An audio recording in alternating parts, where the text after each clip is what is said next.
우리 서로 간에 또 민망하긴 하지만 또 인사하도록 하겠습니다. 여러분 사랑합니다. 사랑합니다. 사랑합니다. 사랑합니다. 괜찮으시죠? 어떻게 가정에서 좀 숙제는 하셨습니까? 사랑한다.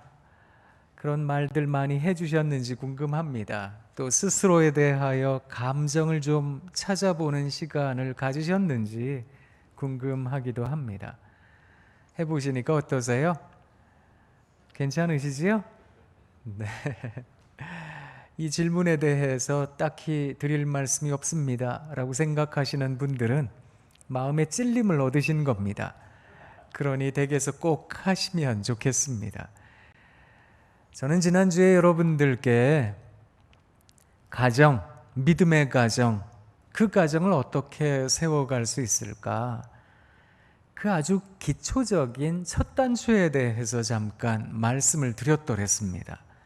이 어려운 시기에 우리가 든든하게 복음의 은총 안에 있는 귀한 보석과도 같은 가정 어떻게 세울 수 있을까? 그것은 우리 아이들을 노엽게 하지 않는 것으로, 그렇게 우리들이 가지고 있는 귀한 은총과 은혜를 우리 자녀 세대에 흘러가도록 할 수 있는 것이 아닐까? 그러려면 어떻게 할 수 있을까? 그 부분에 대해서 잠깐 말씀을 드렸더랬습니다. 사실 인간이 가지고 있는 언어라고 하는 것은 일종의 양날의 검과 같습니다. 언어라고 하는 것은 상징이어서 이 상징 체계인 언어는 내가 원하는 바를 잘 담는 도구가 되기도 하지만 내가 원하지 않는 것들도 그 도구에는 담기게 되어 있습니다.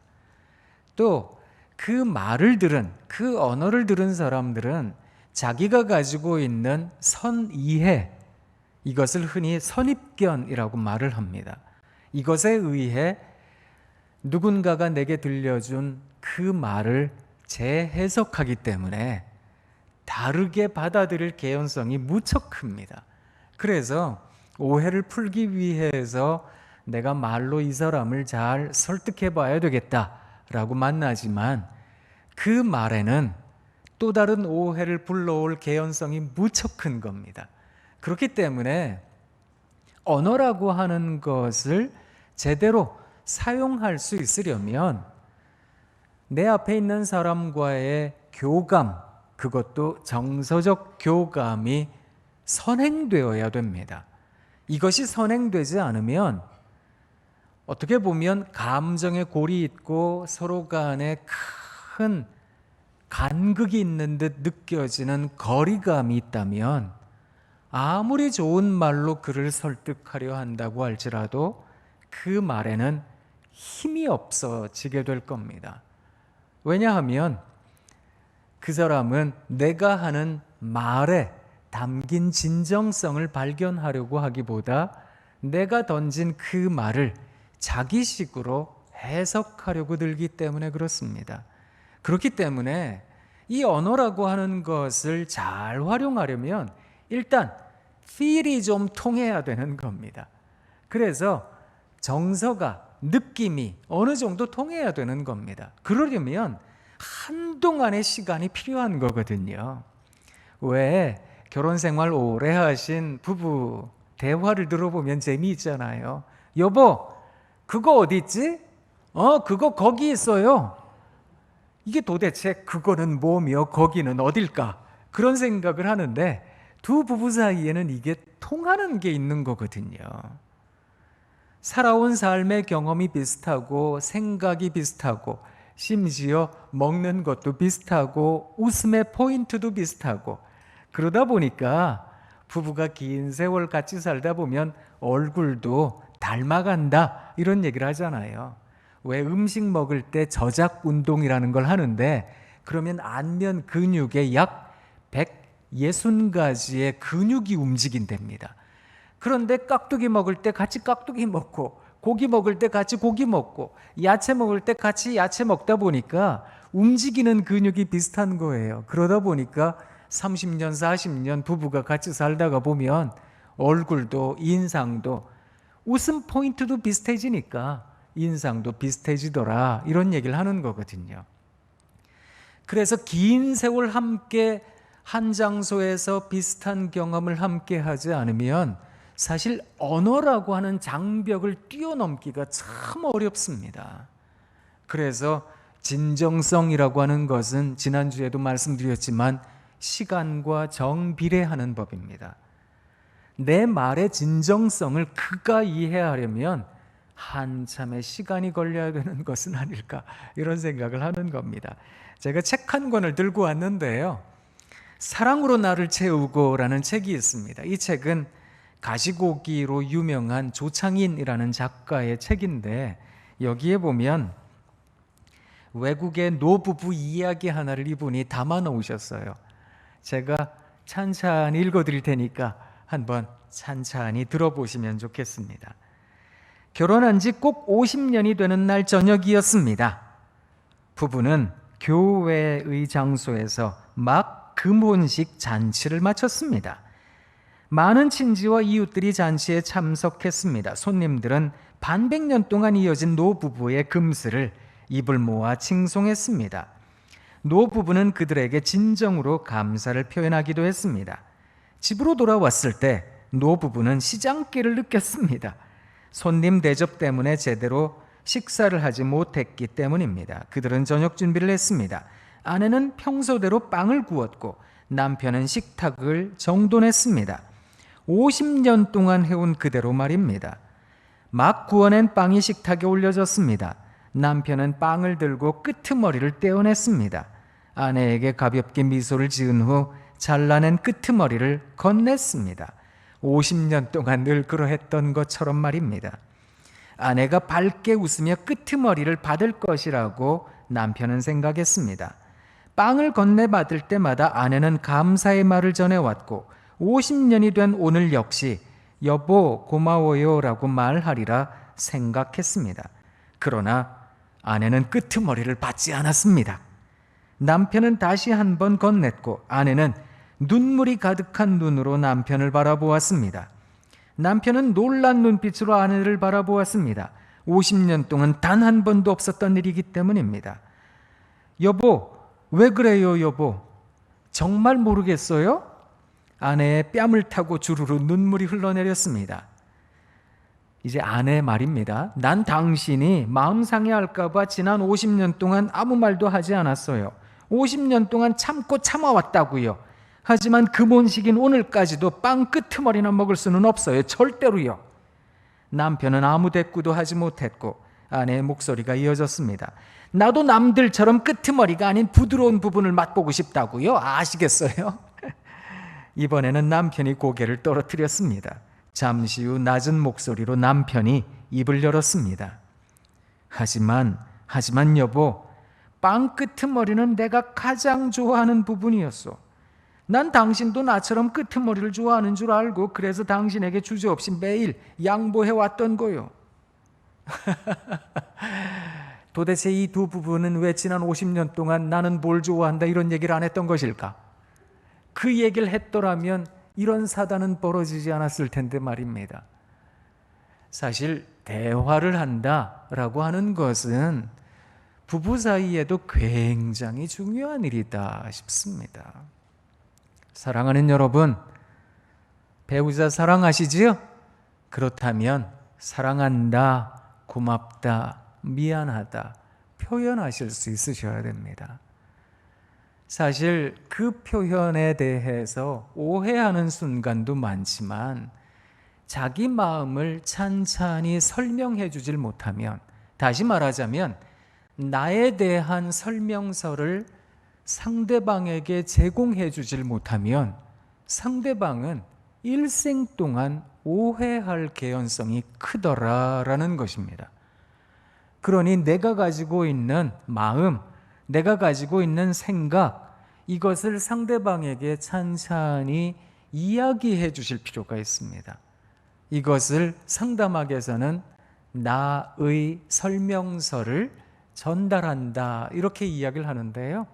그걸 꼭 해보시면 좋겠다는 겁니다. 그러면 50년 동안 서로 간에 이렇게까지 오해하지는 않았을 거 아니에요. 남편은 끄트머리 바삭한 부분이 좋았나 봐요. 그런데 아내는 중간 부분, 부드러운 부분이 좋았던 것 같습니다. 서로 간에 양보하느라고 지난 50년을 그렇게 살아온 거예요. 서로 먹고 싶지 않은 부분 먹어가며 말입니다. 이게 얼마나 어리석은 일일까요? 그러니 우리가 조금 더 지혜로운 삶을 산다면 나에 대한 설명서를 우리 가족들에게 찬찬히 이야기해 주는 것도 좋겠습니다. 만약 그것이 멋쩍다, 쑥스럽다 그런 생각이 들면 혹시 여러분 문구점이나 이런 데 가면 화이트보드 조그마한 걸 팝니다. 뭐 얼마 하지 않더라고요. 마트에 가서도 구입하실 수 있습니다. 그 화이트보드에다가 아빠, 엄마, 딸, 아들 이름 적어 두시고요. 감정 게시판이라도 하나 적어 두세요. 그래서 이렇게 하면 웃는 거, 가만히 있으면 그냥 평범한 거, 이렇게 있으면 우는 거, 요사이 유유 이런 거 하잖아요. 우는 거, 속상한 거, 이렇게 있으면 화가 나는 거, 이런 간단한 그림이라도 그 판에다가 그려두시라고요. 그리고 그 밑에다가 화가 났다 이렇게 그려놓고 2시간 이렇게 적어놓으면 2시간 동안 나 건들지 마세요. 가족끼리 어떤 하나의 사인을 주고받는 거죠. 그렇게 감정이라도 표현하실 수 있으시면 어떨까라고 여러분들께 제안 드리고 싶은 겁니다. 그래서 우리 딸이 오늘은 기분이 꿀꿀하구나, 오늘은 기분이 좋은가 봐, 우리 아들이 오늘은 화가 났구나, 이거라도 가족들이 좀 알면 서로 간에 때로 격려도 해주고 함께 울기도 하고 함께 웃을 수 있는 게 아닐까. 그러면 아비들아, 양육의 주체들에게 전해진 이 말씀, 너희 자녀를 노엽게 하지 말고 그것을 우리가 이루어갈 수 있는 게 아닐까, 이런 생각을 해봅니다. 사실 우리는 내가 하고 싶은 말에 갇혀 있을 때가 진짜 많거든요. 나 하고 싶은 말, 내가 전해주고 싶은 말, 여기에 대해서 휩싸여 있을 때가 참 많은데요. 거기에 매몰되었다라는 생각이 들 때도 많은데, 사랑하는 여러분, 특별히 여러분 자녀, 배우자에게 내가 하고 싶은 말, 내가 그런 마음을 가지고 있듯 내 앞에 있는 배우자도 내 아이들도 그 마음을 가지고 있는 거다라고 이해해 주시면 좋겠습니다. 그래서 내 이야기를 하고 싶잖아요. 그만큼 들어주시면 참 좋겠다, 그런 생각을 합니다. 지난주에도 여러분들에게 잠깐 말씀드렸듯이 말입니다. 제가 정호승 시인의 시 한 편 읽어드릴게요. 이분이 포옹이라는 시집에 시각장애인과 함께한 저녁 식사 시간이라는 시를 적었는데 한번 들어보세요. 하루살이는 하루만 살 수 있다는데 불행히도 하루 종일 비가 올 때가 있다고. 그래도 감사한 마음으로 열심히 살아간다고. 어느 날 비 오는 날 점자도서관 구내식당에서 시각장애인들과 함께 저녁 식사를 하면서 나는 왜 불쑥 그런 말을 하고 말았는지. 제비가 둥지를 틀 때에는 지난해 지었던 집에 둥지를 틀지 않고 반드시 그 옆에 새 집을 지어 둥지를 튼다고. 우리도 언제 어디서나 새로운 둥지를 틀 수 있다고. 내가 왜 그런 말을 하면서 열심히 콩나물국을 떠먹고 있었는지. 내 밥그릇에 앉으려고 했던 파리 한 마리가 밥알을 흘리지 않으려고 조심스럽게 숟가락질을 하는 시각장애인의 밥그릇에 앉으려고 해서 내가 손으로 파리를 멀리 쫓았으면 쫓았지. 왜 그런 말을 하며 질겅질겅 밥을 씹어먹고 있었는지. 시인은 시를 통해 참회하고 있는 겁니다. 사실 시인이 말한 얘기가 옳은 말들이지요. 그렇지요? 그렇습니다. 하루밖에 못 산다는 하루살이, 불행히도 그 하루 동안 비가 내내 내리기도 할 겁니다. 그렇지만 감사한 마음으로 열심히 살아야지요. 그런 얘기를 했다는 겁니다. 시각장애인들 앞에서 말입니다. 제비가 둥지를 틀 때에는 지난해 지었던 그 둥지에 트는 게 아니라 새로운 둥지를 트니까 당신 처진 너무 비관하지 말고 새로운 인생 사세요. 그런 얘기를 하며 콩나물국을 떠먹고 있었다는 겁니다. 왜 난 그런 얘기를 했을까? 옳은 이야기이긴 하지요. 그런데 내 앞에 있는 사람의 마음을 헤아릴 수 있는 우리, 그런 마음, 그런 따뜻한 마음이 우리들에게 있으면 얼마나 좋을까? 그런 이야기를 하고 있는 겁니다. 사랑하는 여러분, 여러분들의 가족, 특별히 배우자, 아이들에게 꼭 마음을 듣는 그런 시간들을 꼭 가지시기를 그저 외람되지만 권면드립니다. 그래서 굉장히 바쁘시잖아요, 요사이. 그렇지만 일주일에 하루 저녁, 주말에 몇 시간, 이걸 패밀리 나이트, 아니면 패밀리 데이 이래가지고요, 가족의 시간을 한번 채워보시면 어떨까요? 그래서 좋은 곳에 가셔서 식사도 하시고 이야기도 나누고 그럴 수 있는 시간들을 한번 마련해 보시면 어떨까? 특히 우리는 또 믿음의 가정을 이루는 사람들이잖아요. 그러니 같이 모여 하나님 말씀도 보고 예배도 드릴 수 있으면 얼마나 좋을까? 그런 생각을 해봅니다. 근데 또 이것도요, 한번 저희가 프로젝트를 한 적이 있었거든요. 그런데 이 가정 예배를 드린다, 이거 중요하잖아요. 그러니까 부모님들 입장에서는 어떻게 하든 예배의 바른 자세를 갖게 하려고 아이들에게 자꾸 강압적으로 이야기할 때가 많거든요. 눈 뜨지 마, 무릎 꿇어, 하나님 말씀 보는 거야, 너 한 절 읽어, 너 그 다음 읽어, 뭘 느꼈는데 얘기해봐.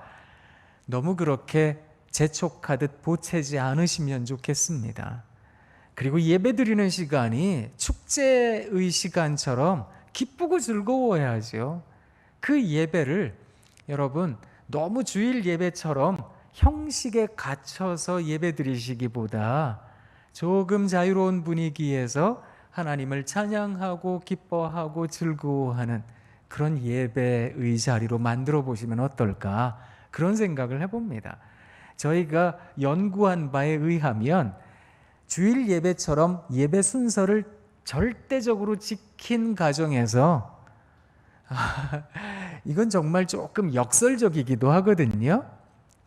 가정 불화가 생겨난다는 걸 알게 되었습니다. 아이들도 예배에 대한 흥미를 굉장히 많이 잃어버리더라고요. 그래서 깨닫게 된 게 뭔지 아세요? 여러분, 율법은 진리를 담기 위해 만들어졌습니다. 진리를 담은 것이 바로 율법입니다. 그런데 시간이 지나다 보니까 율법만 남았어요. 이럴 때가 있더라고요. 저도 예전에 그런 적이 있었거든요. 제가 청년 때 저희 교회에서 중창단을 만들었어요. 그래서 군부대 위문도 가고요. 또 국군 통합병원이 근처에 있어서 병원에 가서 여러 가지 질병에 있는 군인들에게 찬양도 들려주고 기도도 하고 얼마나 좋아했는지 몰라요.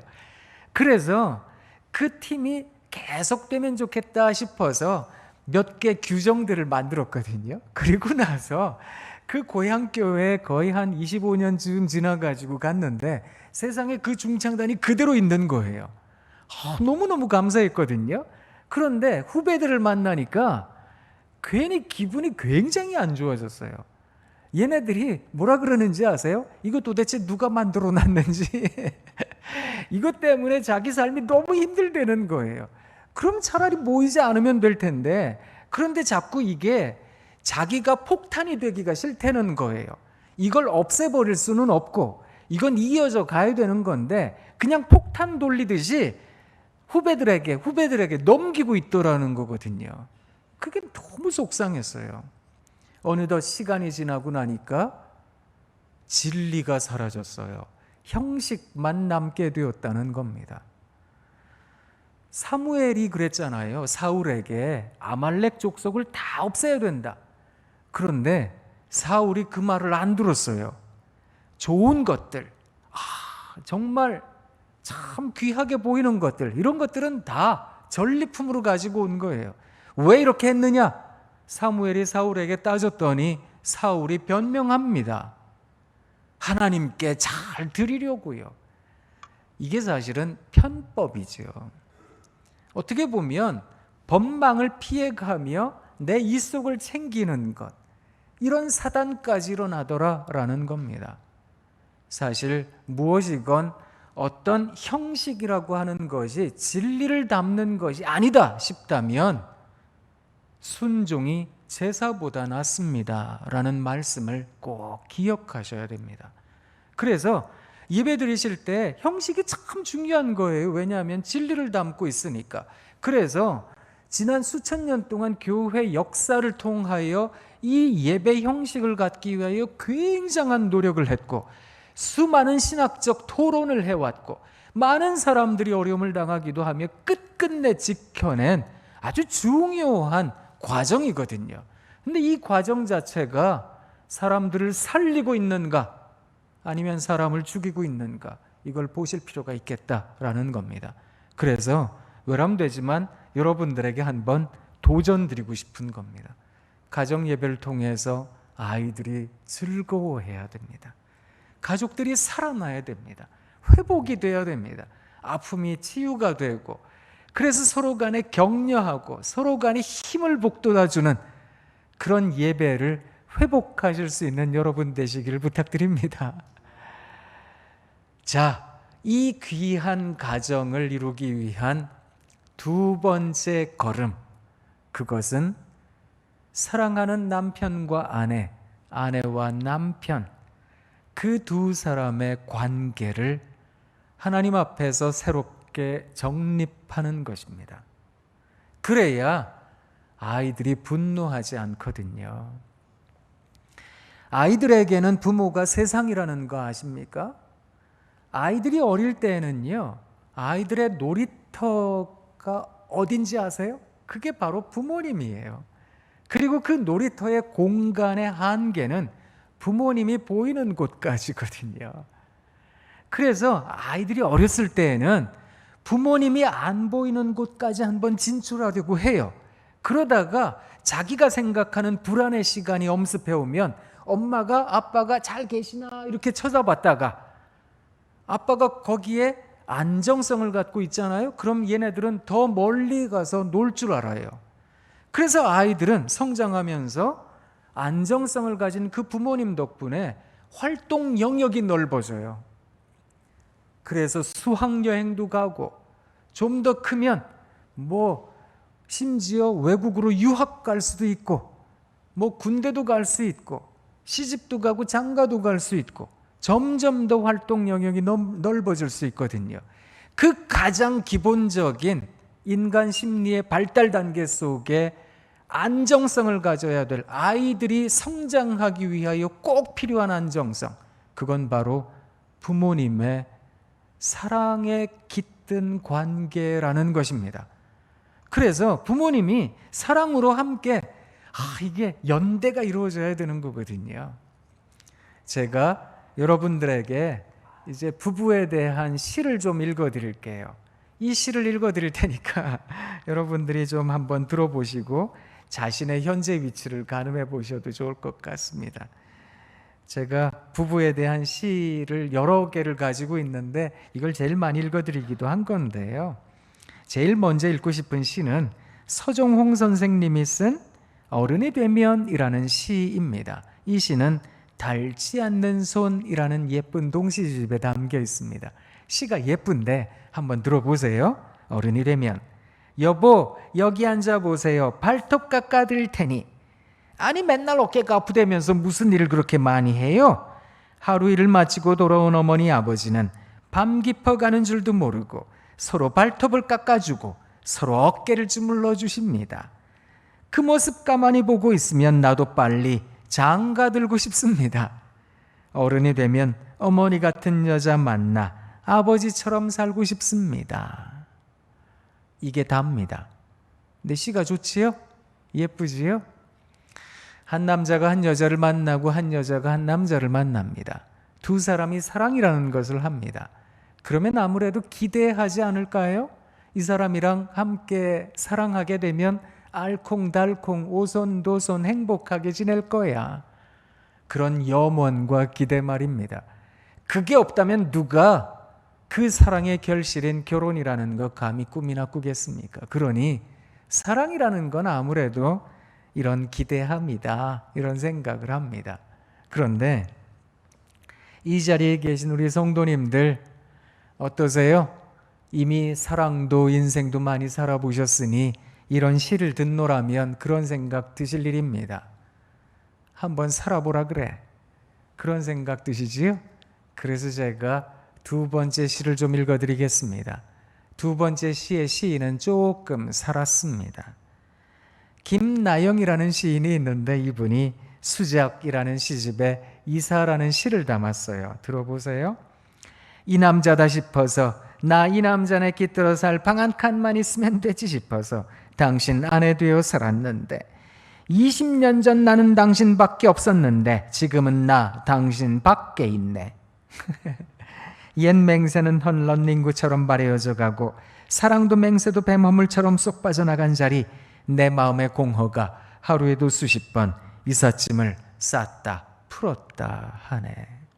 어떠세요? 이쯤 되면 사랑이라는 게 다 지나간 옛날 얘기처럼 들립니다. 사람이 가지고 있는 부푼 기대가 무너지면 대부분의 사람들은 분노합니다. 화를 냅니다. 불화자 씁니다. 내 마음 한켠을 태워버리나 봅니다. 태워진 내 마음 한켠에 뭐가 남게 될까요? 공허감이 남아요. 소외감이 남습디다. 그런 말씀들 하시더라고요. 그렇지요? 이쯤 되면 사랑이라는 게 다 떠나간 것 같습니다. 그런데 이 절에 계신 사랑을 이미 살아보신 여러분들께 또 화면을 바라보고 계시는 여러분들께 제가 한번 여쭙겠습니다. 사랑하며 살아가는 사람들이라면 경험하는 경험들이 있습니다. 그 경험들 가운데에는 물론 좋은 경험도 있겠지만 이런 소외감이 있어요. 공허감이 있어요. 그런 것도 있는 거 아니겠습니까? 차라리 사랑하지 않았더라면 이런 경험하지 않을 터인데 사랑하니 경험하게 되는 경험이 이런 공허감이라면 혹시 이 자리에 공허감 느끼고 계시는 분 계세요? 그거 사랑 아니겠습니까? 한번 여쭙고 싶은 겁니다. 죄송해요. 저는 혹시 이 자리에 소외감 느끼는 분 계세요? 그거 사랑하기 때문에 그러신 거예요. 이런 말씀 드리고 싶은 겁니다. 그러면 이런 세월이 지나고 나면 어떤 얘기를 하게 될까요? 제가 세 번째 시를 읽어드리겠습니다. 세 번째 시의 시인은 이성이라는 시인인데 이분이 갈비뼈가 부러진 포옹이라는 시집에 부부라는 시를 적었어요. 이 시는 시작부터 좀 센데 한번 들어보세요. 부부, 또 당한 것이다. 아침밥을 먹다가 벌컥 화를 내며 남편이 나갔다. 전화도 없다. 그런데도 편하다. 이제 나도 50 천천히 베란다로 나간다. 화분 앞에 쪼그려 앉는다. 아무 생각 없이 이파를 보고 만지고 물을 준다. 아무 생각 없이 천천히 백화점도 간다. 돌아오는 길에 시장에 들러 물 주고 싱싱한 낙지 두 코다리 싸서 저녁 준비를 하는데 일찍 퇴근한 남편이 아무 일 없었다는 듯 코를 킁킁거리며 부엌으로 오더니 슈크림빵 한 봉지 내 앞에 들이민다. 아무 생각 없이 하루 종일 혼자 있으면 화도 웃음이 된다. 아이고 저 화상 하면서도 어떠세요? 내가 가지고 있는 기대가 무너지니 소외감을 느꼈는데 이런 세월 지나고 나면 좋은 날 올 거라고 생각했는데 웬걸요 이제는 영 다 포기하는 지경에 이르게 된 겁니다. 이런 포기의 감정을 우리 기독교에서는 내려놓음이라고 얘기를 하기도 합니다. 이제 뭐 내려놨습니다. 자기가 나가든 말든 당신 나가서 마음껏 하고 살아라. 난 나대로 하고 살 테니 그러고 살아가더라 라는 것입니다. 이것도 마찬가지인데요. 사랑하며 살아가는 사람들 한 번쯤 포기하지 않는 사랑이 어디에 있겠습니까? 그러니 혹시 이 자리에 포기하듯 살아가세요? 그거 사랑입니다. 그런 말씀 드리고 싶은 겁니다. 마음에 안 드시지요? 이런 포기의 세월이 지나고 나면 어떤 얘기를 하게 될까요? 네 번째 시입니다. 장세정이라는 아동문학가 선생님이 계시는데 이분이 나도 모르는 내가라는 동시집에 사랑이라는 시를 담았습니다. 이 시에는 조금 오래 산 부부 얘기가 나와요. 한번 들어보세요. 사랑, 밀린 월급 때문에 우리 아버지 술 한잔 한 날 어머니는 뭔 돈으로 마셨노? 핀잔을 줍니다. 큰 대자로 누운 아버지 양말 벗기고 바지 벗기고 원수다 원수하면서 꿀물 타주고 눈곱 떼주고 아버지 발주무로 다 앉아서 조는 우리 어머니 원수를 사랑하십니다.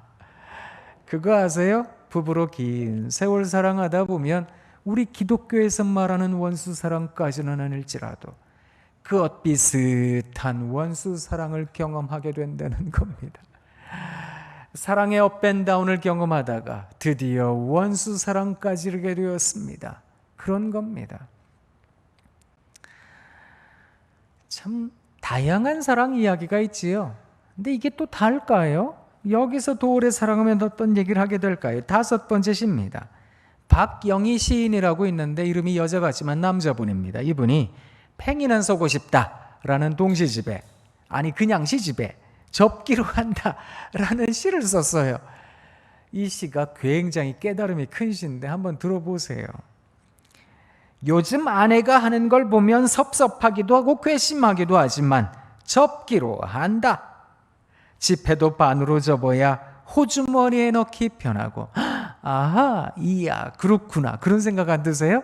제가 이거 읽다가 무릎을 쳤습니다. 지폐도 반으로 접어야 호주머니에 넣기 편하고 다 쓴 편지도 접어야 봉투 속에 들어가 전해지듯 두 눈 딱 감기로 한다. 하찮은 종이 한 장일지라도 접어야 냇물에 띄울 수 있고 두 번을 접고 또 두 번을 더 접어야 종이 비행기는 날지 않던가. 살다 보면 이슬비도 장대비도 한순간 햇살에 배겨나지 못하는 우산 접듯 반만 접기로 한다. 반의 반만 접어보기로 한다. 나는 새도 날개를 접어야 둥지에 들지 않던가. 이야, 도대체 몇 년을 같이 살아야 이 정도 경지에 이르게 되는 걸까요? 좋게 수십 년 같이 살아야 된다, 이런 생각이 듭니다. 여러분, 사랑이라는 그 이름으로 살아가다가 보니 이런 깨달음을 갖게 되었습니다. 그런 말이기도 하지만 이런 깨달음이 없다면 사랑, 그거 이어가기 힘듭니다. 그런 말이기도 한 겁니다.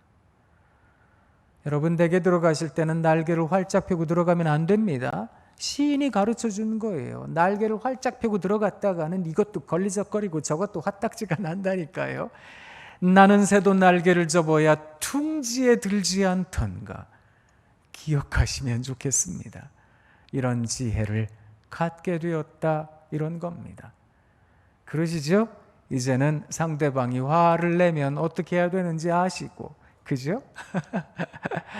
저 사람 표정만 봐도 말한 그 투만 봐도 기분이 좋구나, 어떻구나 아시잖아요. 그죠? 그게 사랑이구나, 이런 생각을 합니다. 그럼 또 이게 다일까요? 여기서 더 오래 사랑하면 어떤 얘기를 하게 될까요? 여섯 번째 시입니다. 걱정하지 마세요. 오늘 저 사람 왜 이렇게 시만 계속 읽어? 그러실 수 있는데요. 마지막입니다. 마지막 시의 시인은 이생진 선생님인데 이분 섬시인이라는 별칭으로 유명한 어르신입니다. 이분 연세가 많으세요. 올해 93이세요. 그러니까 13년 전에 이분이 80이 되던 해에 이 시를 적으셨어요. 아내와 나 사이라는 시인데 시집에다가 적으신 게 아니라 월간 문학 잡지에다가 담으셔서 시만 혼자 덜렁덜렁 돌아다녀요. 한번 들어보세요. 아내와 나 사이. 아내는 76이고 나는 80입니다. 지금은 아침 저녁으로 어깨를 나란히하고 걸어가지만 속으로 다투기도 많이 다툰 사이입니다. 요즘은 망각을 경쟁하듯 합니다. 나는 창문을 열러 갔다가 창문 앞에 우두커니 서 있고 아내는 냉장고 문을 열고서 우두커니 서 있습니다. 누구 기억이 일찍 돌아오나 기다리는 것입니다. 그러나 기억은 서서히 우리 둘을 떠나고 마지막에는 내가 그의 남편인 줄 모르고 그가 내 아내인 줄 모르는 날도 올 것입니다. 서로 모르는 사이가 서로 알아가며 살아가다가 다시 모르는 사이로 돌아가는 세월, 그것을 뭐라 하겠습니까? 그걸 뭐라고 할까요? 그걸 아내와 나 사이입니다. 그 말씀하시는 겁니다. 이 노시인의 시가 이해가 되셔서 고개가 절로 끄덕여지시면 연세가 많으신 겁니다. 저는 아직 젊어서 이게 잘 이해는 안 되는데 조금 이해가 되려고 합니다. 아, 그렇겠구나. 서로 모르는 사이가 서로 알아가며 살아가다가 다시 모르는 사이로 돌아가는 세월을 나누는 사이, 그게 아내와 나 사이가 아니겠습니까? 이쯤 되면 연세가 많으신 어르신들이 만감이 교차합니다. 이렇게 말씀들 합니다.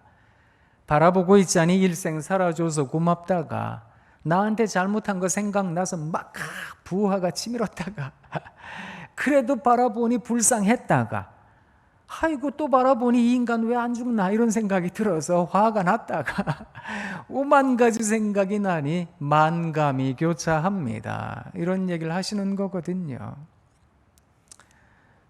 저는 지금 여러분들께 6편의 시를 읽어드렸습니다. 사랑이 이것뿐이겠습니까? 그렇지 않을 겁니다. 사랑에는 수천 수만 가지의 이야기가 있는 거 아니겠습니까? 그러니 너무 쉽게 사랑을 판단하듯 정죄하듯 말해서는 안 되겠습니다. 사랑에는 이런 이야기도 있고 저런 이야기도 있으니 말입니다. 그래서 우리가 잘 아는 고린도전서 13장 사랑장에서 바울 선생님이 사랑에 대해서 쭉 풀어서 말을 합니다. 사랑은 이러하며 이러하며 이러합니다. 고린도전서 13장 4절에서부터 7절 쭉 적혀 있잖아요.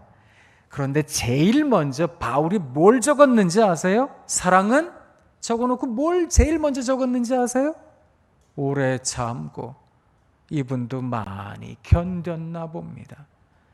그러니까 사랑은 하고 적어놓고 보니까 딴 단어가 생각나기보다 그 단어부터 먼저 생각났어요. 오래 참고 이거부터 적었거든요. 그리고 마지막 7절에 뭐라 그랬는지 아세요? 사랑은 모든 것을 참으며 모든 것을 믿으며 모든 것을 바라며 모든 것을 견디느니라. 사랑이라고 하는 건 결국 참고 견딤으로 이 땅에 실현이 되나 봅니다. 그렇게 세상에 드러나나 봅니다. 그러니 사랑을 말하는 사람들이요, 사랑을 이야기하시려면, 사랑을 살아가시려면 조금 견디셔야 됩니다. 죄송합니다. 견디시라 말씀드려서. 그렇지 않아도 견디고 계시는 여러분들께 또 견디세요 이렇게 말씀드리는 것 같아 무척 죄송합니다. 그런데 사랑이라고 하는 것은 긴 시간이 걸리는 여정이거든요.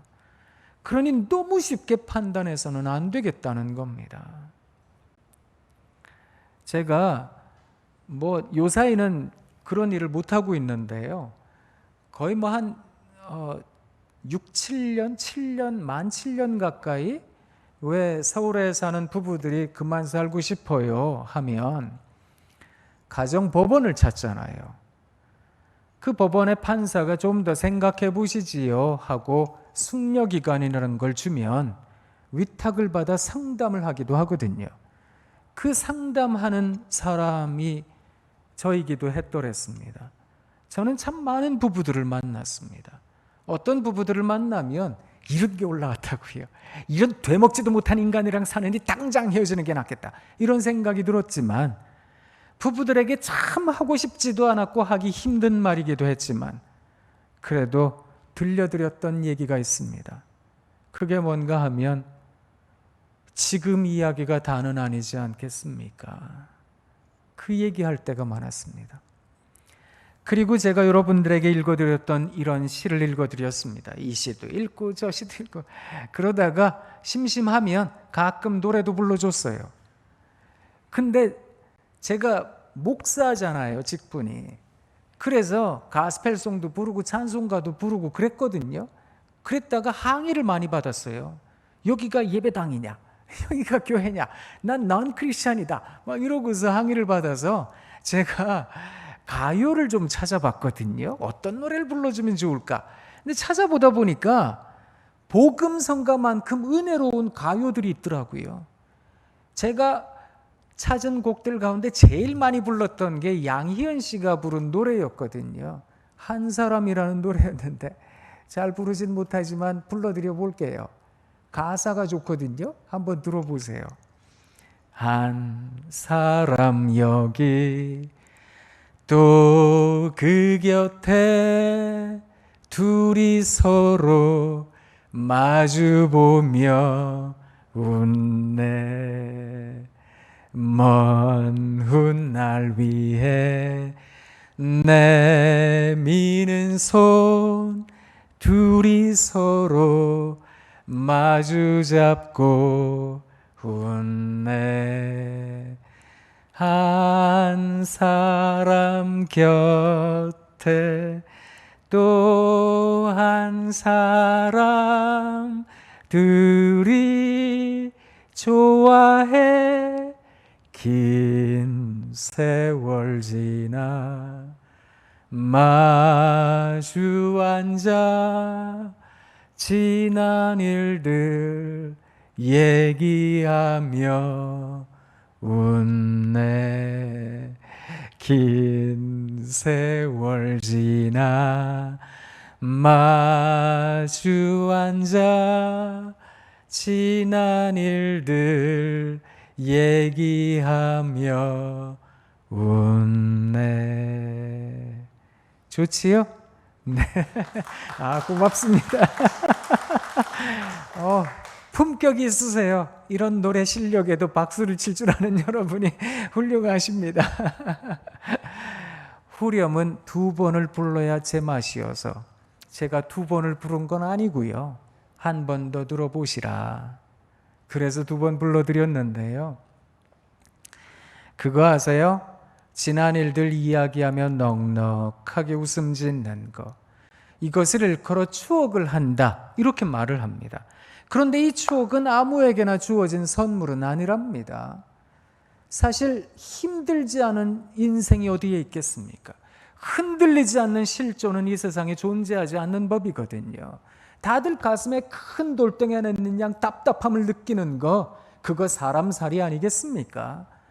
그런데 그 삶을 살아간다고 매일 도망만 다녔어요. 힘들다고 매일 회피만 했어요. 그러면 긴 세월 지나 돌아보니 한만 남습니다 라는 뜻에서 회한만 남는 거 아니겠습니까? 어떡하든 살았어요. 그걸 어떡하든 한번 견뎌봤어요. 그리고 한참의 세월이 지난 뒤에 세상에 내가 예전에 그걸 어떻게 견뎠나 몰라. 내가 그걸 어떻게 살았나 몰라.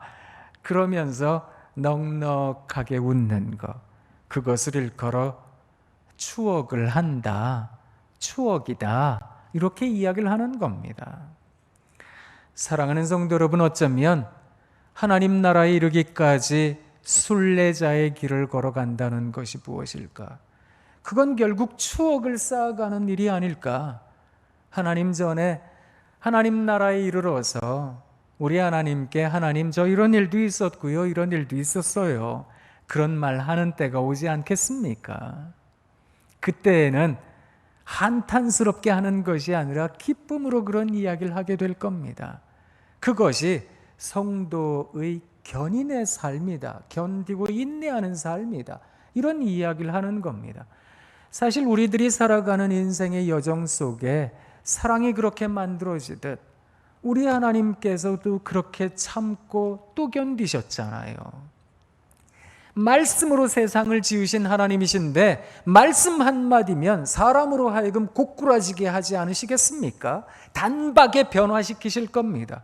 그런데 우리 하나님 스스로 깨닫기를 기다리시는 하나님, 그 하나님께서는 우리에 대하여 견디시는 하나님이시거든요. 그래서 1000년을 하루같이, 하루를 1000년같이 견디신 겁니다. 근데 재미있는 건 이 말을 누가 했는지 아세요? 베드로가 했어요.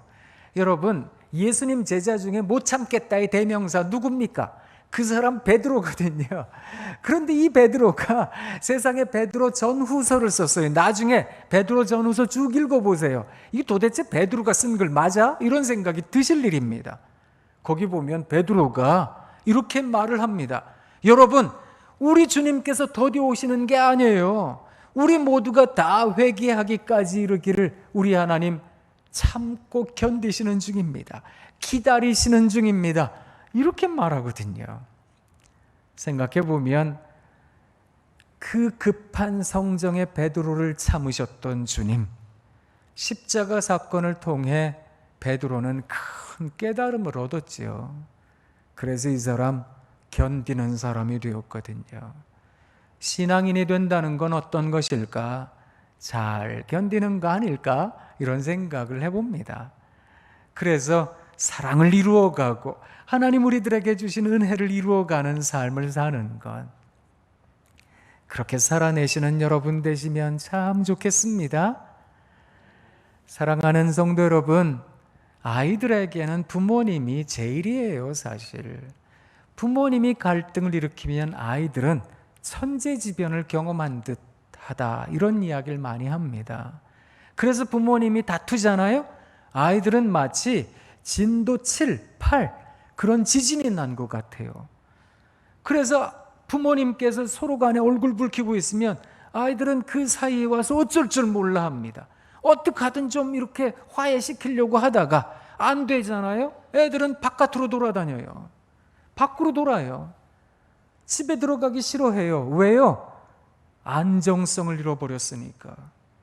사람의 성장에 있어서 아주 중요한 것, 그것은 안정성. 이 안정성이라는 영어 단어가 stability라는 단어인데, 이 단어를 최근에는 resilience 이렇게 번역을 해요. stability라는 단어를 안 쓰고요, resilience라는 단어를 쓰는데, 이 단어를 우리말로 번역을 하면 회복 탄력성 이렇게 번역을 합니다. 이게 원래 탄력이라는 뜻인데, 여러분, 탄력이라는 말은 예를 들어서 공에 공기가 빵빵하게 들어가 있잖아요. 그러면 바닥에다가 공을 던지면 바닥에 닿은 공은 일시적으로 찌그러지지만 금방 펴져요. 그래서 튀어오르는 거잖아요. 탄력을 잃어버린 공은 바닥에도 던지면 퍽 하고 그냥 튀어오르지 않는다고요. 주저앉아 버리지요. 이걸 사람의 건강에도 비유할 수 있습니다. 아플 수 있지요. 감기 걸릴 수 있고 배탈을 날 수 있지요. 그런데 한 일주일 정도 아프면 거뜬해지셔야 하잖아요. 그런데 감기 걸렸다고 1년 12달 내내 아파요. 이러면 뭔가 지금 문제가 생긴 거거든요. 그걸 고쳐야지요. 회복시켜야 되겠지요. 왜 피부도 그렇잖아요. 예전에는 그냥 쿡 눌러 금방 튀어나왔는데 이제는 낮잠 잔다고 여기 이렇게 베개 자국도 한두 시간 동안 계속 여기 나 있어요. 그 생각해 보면 피부에 탄력을 이룬 거거든요. 인간관계도 그래요. 가족들끼리 조금 말다툼 할 수도 있죠. 그런데 하룻밤 지나고 나면 언제 그랬냐는 듯 그냥 다 낄낄거리고 웃기도 하고 해야 되잖아요. 근데 한 번 다퉜다고 안 봐요. 평생 안 봐요. 이러면 문제가 생긴 거거든요. 안정성이라는 게 그런 겁니다. 부모님 사이에 안 좋은 얘기할 수도 있지요. 서로 간에 토닥토닥 하실 수도 있지요. 그렇지만 금방 또 화해하는 모습을 보이고 금방 또 웃고 금방 또 재미나 하고 그런 모습을 보여주셔야 아이들은 내가 성장할 수 있겠구나 이런 생각을 하는 겁니다. 그 성장은 단순히 육체적 성장만을 말하는 것이 아니라 마음의 성장이요. 그래서 어른이 되어서도 어린 시절에 가진 상처 때문에 이걸 성인 아이라고 얘기를 해요. 심리학에서. 그 해결되지 못한 상처 때문에 현재를 저당 잡힌 듯 살아요. 그게 안 돼가지고 그 상처 때문에 40대, 50대, 60대가 되어서도 그걸 끊임없이 이야기하고 그걸 끊임없이 아파하는 사람이 됩니다. 이게 왜 자기가 그토록 엄한 시어머니 만나서 나는 내 며느리한테 잘해줘야지 이렇게 생각들 하세요. 근데 이게 해결된 줄 알았는데 그렇지 않으신 분들이 꽤 많으세요. 그래서 며느리가 들어오잖아요. 이전에 내가 당한 것보다 더 많이 힘들게 하는 분들도 계세요. 그분들이 뭐라 그러시는지 아세요? 나는 잘해주려고 했어요. 나는 며느리가 들어오면 나 같은 시어머니가 어디 있어? 난 진짜로 잘해주려고 했는데 어디서 저런 게 들어와가지고 이렇게 얘기들 하세요. 그걸 심리학에서는 투사 이렇게 얘기를 하거든요. 내 안에 해결되지 않은 아이가 자꾸만 옛날 일을 끌어다가 지금에다가 반영시키는 거예요. 이걸 자꾸 반복하더라고요. 이 잘못을. 사랑하는 여러분, 우리가 안정성을 갖질 못하면, 내 안에 치유와 회복이 이루어지질 못하면, 그러면 우리 아이들의 성장에 방해가 되더라라는 것입니다.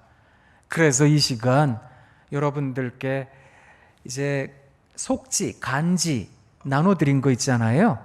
거기에 보면 말씀 묵상하는 방법이 적혀 있거든요. 그 말씀 묵상하는 방법을 4가지로 설명을 하고 있는데 이미 잘 아시는 방법이에요. 그렇지만 제가 초대교회로부터 교회 전통 가운데 이루어진 말씀 묵상의 방법을 가르쳐 드릴 테니까 이걸 한번 댁에서 꼭 해보시면 좋겠습니다. 이것을 통해서 우리가 하나님 앞에서 온전한 회복을 이루어야 되겠습니다.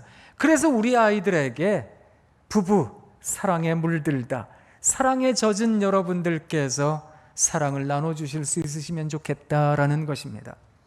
하나님 말씀 묵상하는 첫 번째 방식은 렉치오. 이 렉치오라고 하는 라틴어의 뜻은 읽다, 읽는다, 읽기라는 말입니다. 하나님 말씀이 어디서건 괜찮아요. 창세기부터 읽으셔도 되고 시편부터 읽으셔도 되고 잠언 읽으셔도 되고 마태복음부터 읽으셔도 돼요. 어디서건 선택하세요. 하나님 말씀 붙잡고 읽으세요. 정해진 시간, 정해진 공간에서 읽으시는 것을 추천드립니다. 그래서 아이들이 다 잠든 시간에 읽으셔도 되겠고 아니면 다들 출근하고 없는 시간에 읽으셔도 되겠습니다. 집에도 부엌 한 귀퉁이 아니면 베란다 한 모퉁이 방석 하나 깔아두시고 하나님, 제가 하나님 말씀 여기서 읽겠습니다. 그 장소를 거룩하게 하세요. 그리고 나서 하나님 말씀 읽으시면 돼요. 정해진 시간 동안. 그리고 두 번째, 그 하나님의 말씀을 읽다가 좋은 말씀이 있잖아요. 그러면 메디타치오, 이걸 하나님 말씀을 묵상한다 이렇게 이야기를 하는데 이 라틴어 메디타치오라고 하는 단어의 뜻은 사자가 들판에서 반복적으로 으르렁거리다, 사람이 중얼중얼거리다 이런 말입니다. 이걸 우리말로는 암송이라고 번역합니다. 메디타치오라는 단어 끝에 N자 하나를 덧붙이면 영어 단어 메디테이션, 묵상이 되거든요.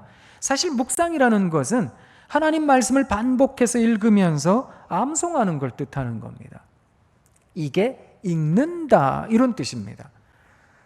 왜 우리나라 예전에 그 조선시대 때 선비들이, 유생들이 내가 사서삼경 읽었습니다, 논어 맹자, 뭐 대학, 중용 이런 거 읽었습니다 라고 얘기를 하면 우리처럼 이렇게 책을 처음부터 끝까지 그냥 읽었어요, 이게 아닌 겁니다.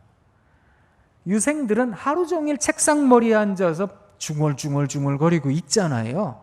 이게 암송의 과정이거든요. 그래서 처음부터 끝까지 한 번 다 외워봤습니다, 이걸 읽었다 이렇게 표현을 한다는 겁니다. 그렇게 하나님 말씀을 읽으시면 좋겠습니다. 하나님 말씀 암송하세요. 그 왜 1907년 그러니까 2017년도에 1907년 평양 대각성운동을 기념해서 저희가 그 3.1운동 왜 1919년 2019년도에도 있었지요. 연속해서 연구재단의 지원을 받아서 연구했던 게 하나가 있었거든요. 그 연구에서 굉장히 재미있는 사실 하나를 알게 되었는데 3.1운동은 세계사에서 유례가 없는 운동이기도 합니다. 세상에 여러분, 수많은 사람들이 죽임당했거든요. 일본군이 그 일제가 남긴 기록에도 나오는데 15,000여 명이 죽었습니다. 45,000명가량이 옥에 갇혀서 고문을 당한 사건입니다. 요사이는 한 사람만 세상 어이없이 떠나도 온 세상이 발칵 뒤집어지잖아요. 15,000여 명이나 죽었고 45,000명이 끌려갔다니까요. 그런 일들이 있었어요. 그런데 비폭력, 무저항, 평화, 만세, 이게 함성운동, 외치는 운동이었거든요. 이 운동을 어떻게 가능하게 할 수 있었을까? 이게 이제 민족 대표 중에 기독교인이 16분이나 되었다. 이걸로 나타나는 겁니다. 당시 천도교 숫자에 10분의 1도 안 됐어요, 기독교인이. 그런데 기독교 대표가 월등히 민족 대표 33인 가운데 16분이나 됐다니까요. 이건 대단한 일이었습니다. 도대체 어떻게 이런 일들이 가능하게 되었을까? 그 근원으로 생각했던 게 1919년도의 만세운동의 근원을 1907년 평양대 각성운동으로 본 겁니다. 평양대 각성운동의 핵심이 뭔지 아세요? 첫째, 말씀사경회였습니다. 이 말씀사경회가 가진 의미의 핵심은 하나님 말씀을 암송하는 거였습니다. 당시에는 인쇄술 있기는 있었지만 복사기가 어디 있어요? 인쇄기가 어디 있어요? 그러니까 대부분의 신앙을 전달하는 사람들이 글로 적었어요. 쪽복음을 적었어요. 마태복음 적어서 나눠주고 누가복음 적어서 나눠주고. 그러다 보니까 이 책을 적는 사람을 책서인이라고 불렀는데 이 책서인들은 하나님 말씀을 통째로 외우고 다녔어요. 대단하죠? 그래서 북장로교회도 있고 남장로교회도 있는데 그 역사 보관 자료실에 가면 문건들이 있어요. 선교사들이 편지로 보내온 글들을 읽어보면 은혜가 된다니까요. 그 책서인 몇 명을 붙잡아다가 선교사님들이, 그 외국의 파란 눈의 선교사님들이 꾸짖었대요. 하나님 말씀이 유교 경전인 줄 아느냐? 이걸 달달 외워서 어떡하려고 그러느냐? 하나님 말씀은 실천하는 거다. 이렇게 꾸짖었더니 우리들의 신앙의 선배님들이 뭐라 그러셨는지 아세요? 제가 어디 경전을 유교 경전 읽듯이 이걸 외운 줄 아십니까? 그게 아니라 하나님 말씀을 그대로 실천하려고 하다 보니까 말씀이 저절로 외워졌습니다. 이렇게 얘기를 했다는 겁니다. 그리고 선교 보고 편지에 보면은요, 감동적인 얘기들도 많이 있거든요. 미국에 있는 신앙인들에게 이분들이 꾸짖기도 하세요. 우리 중에 어떤 신앙인이 세상에 백리길을 걸어서 제가 이 말씀을 행동했어요. 실천했어요. 이 말씀을 암송했어요. 그게 너무 좋아서 나한테 그걸 들려주려고 백리길을 걸어온 이름 모를 산골에 농부가 있다는 사실. 여러분, 이 동방의 아주 작은 나라에 그런 신앙인이 있다는 것이 믿겨지십니까? 여러분은 어떤 신앙인입니까? 이걸 미국에 있는 신앙인들에게 막 꾸짖고 계시더라니까요. 그거 읽으면서도 은혜를 많이 받았거든요. 사실 생각해 보세요. 말씀 암송대회, 성경 퀴즈대 예전에 많이 있었잖아요. 요사이는 별로 안 하는 것 같아요. 노회든 총회든 보면 별로 안 하시는 것 같아요. 그러면서 한국교회가 이렇게 점점 쇠락의 길을 걷고 있는 것은 아닐까? 이런 생각을 하게 되었던 겁니다. 하나님 말씀을 꼭 암송하시면 좋겠습니다. 그리고 세 번째, 암송한 하나님의 말씀을 기도에다가 접목하셔야 돼요. 이것이 오라치오입니다. 오럴 익스프레션, 입으로 표현한다, 혀로 표현한다, 이런 뜻인데 이걸 기도라고 이야기를 합니다. 기도에는 피티셔너리 프레이어라 그래서 간구도 있어요. 하나님 이거 도와주세요. 하나님 살려주세요. 이것도 기도거든요. 그런데 원래 기도라고 하는 것을 말씀 묵상에다가 연결시킬 때에는 내가 암송한 하나님의 말씀 가지고 기도하시라는 겁니다. 하나님, 이 말씀이 저에게 임하게 해주세요. 이 말씀이 내 배우자에게, 우리 아이들에게 하나님이 임하게 해주세요. 우리 교회 교우들에게, 이 세상에 임하게 해주세요. 그런데 보세요. 오늘 읽는 말씀, 내일 읽는 말씀 다르죠? 그러니까 기도가 조금씩 바뀌는 거예요. 이것을 기도의 확장성 이렇게 얘기를 하거든요. 기도는 날마다 넓어져야 돼요. 그런데 말씀에 기반을 두지 않으면 우리는 맨날 똑같은 기도만 반복적으로 해요. 말씀에 패턴이 생겨요. 그냥 오늘 기도하기로 했는데 처음엔 뭐 기도하고 중간에 뭐 기도하고 마지막에 뭐 기도하고 그냥 내 삶의 기도만 하는 겁니다. 물론 그 기도도 중요합니다. 그런데 우리들의 기도는 날마다 넓어져야 됩니다. 그래서 이렇게 기도에다가 접목하세요라는 겁니다. 이걸 반복하시라는 거예요. 이 세 가지를. 말씀을 읽으세요, 암송하세요, 기도에 접목하세요. 그 다음날 또 말씀을 읽으세요, 암송하세요, 기도에 접목. 이걸 순환적으로 반복하시라는 겁니다. 내 안에 주여 소망되소서. 주 없이 모든 일 헛되어라. 밤에나 낮에나 주님 생각. 잘 때나 깰 때 함께 하소서. 주님, 제가 말씀 봅니다. 그렇게 하루를 살고요. 저녁에 잘 때 또 하나님, 이 말씀대로 제가 살지 못했습니다. 하나님 도와주세요. 그렇게 날마다 살아내시면 되겠다는 겁니다. 그러면 어떤 일이 생겨나는지 아세요? 마지막 컨템플라치오. 이 단어의 끝에 N자 하나를 덧붙이면 흔히 우리말로 관상이라고 번역을 하는데, 이 컨템플라치오라는 단어의 뜻은 자기화하다, 자기 몸으로 바꾸다, 체화하다, 이런 뜻입니다. 이게 무슨 말인가 하면, 여러분 왜 운전하시잖아요. 운전하시다가 보면 운전을 배워요. 배운다라고 할 때 처음에 운전이 서툴면 핸들이 여기 있고 뭐 브레이크가 여기 있고 악셀레터가 여기 있고 기어가 여기 있고 이런 거 생각하시잖아요. 근데 이 운전이 익숙해지시잖아요.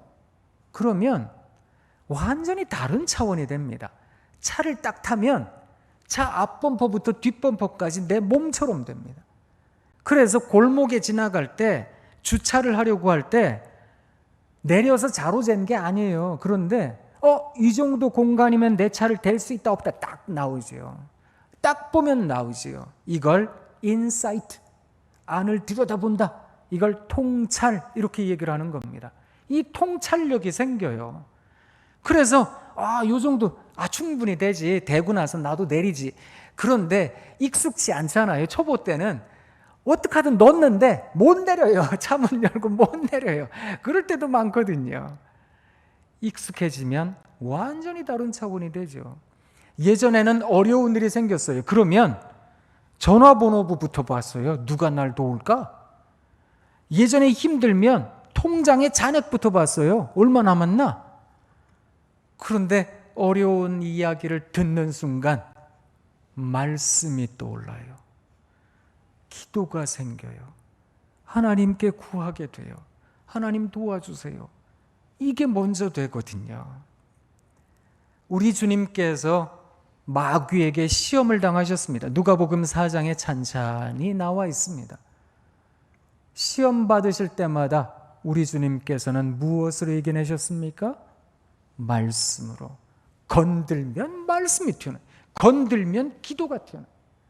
그 외 코로나 이전에 주방에서 봉사하시는 권사님, 연세 많은 권사님들 뭐 이렇게 주방에 뭐 하나 이렇게 음식 들고 가다가 컵 같은 거 툭 떨어뜨리면 뭐라 그러세요? 아이고 주여, 아이고 아버지. 이걸 영성신학에서는 짧은 기도라 그래요. 근데 이 짧은 기도 아무나 나오는지 아세요? 그렇지 않아요. 기도해 보신 분들만 나와요. 기도를 많이 안 하시면 툭 떨어, 에이, 재수가 없어서 그냥 아이고 진짜 그런다고요. 뭐가 딱 건들면 기도가 튀어나와. 주여, 아버지. 저 어렸을 때 저희 부모님 보면 개척교회 해가지고 진짜 어렵게 지내셨는데 보면 새벽 기도마다 가세요. 새벽 기도 교인이 없어요. 없는데 새벽기도 가세요. 두 분이 계속 기도해. 뭘 그렇게 기도하시나? 하루는 따라가 보기도 했거든요. 뒤에 앉아서 보면 별거 없어요. 저희 아버지 계속 그냥 아버지, 아버지. 저희 어머니 옆에서 아시지요, 아시지요. 뭐 하나 저게 뭔가 이 생각했거든요. 그런데 지금 제가 그걸 하고 있어요. 세상에. 생각해 보면 어쩌면 신앙이라고 하는 것은 이렇게 물들이는 거 아닐까. 나도 물들이고 내 아이들도 물들게 하는 것, 그게 사랑에 물들이는 거 아닐까. 사랑하는 성도 여러분, 오늘 저는 여러분들께 권면을 드리고 싶습니다. 그 속지 나눠드린 거에 보면 밀레라고 하는 사람이 그린 그림 만종이 나옵니다. 그 만종이라는 그림을 가만히 보면 지평선에 첨탑 하나가 보여요. 아마 그 첨탑에서 교회 종을 친 것 같아요. 제가 어렸을 때 저희 시골 마을에 우리 교회 종도 여러 번 많이 쳤거든요. 그 시간이 되면 종 치잖아요. 그 종 치면 이 가난한 행색의 두 부부가 동화에 나오는 부부 같아요. 사실적이진 않아요, 그림이. 이렇게 손을 꼭 붙잡고 기도하고 있어요. 뭐라고 기도하는 것 같으세요? 하나님 고맙습니다. 이렇게 기도하는 것 같습니다. 그런데 그 부부가 고마울까요?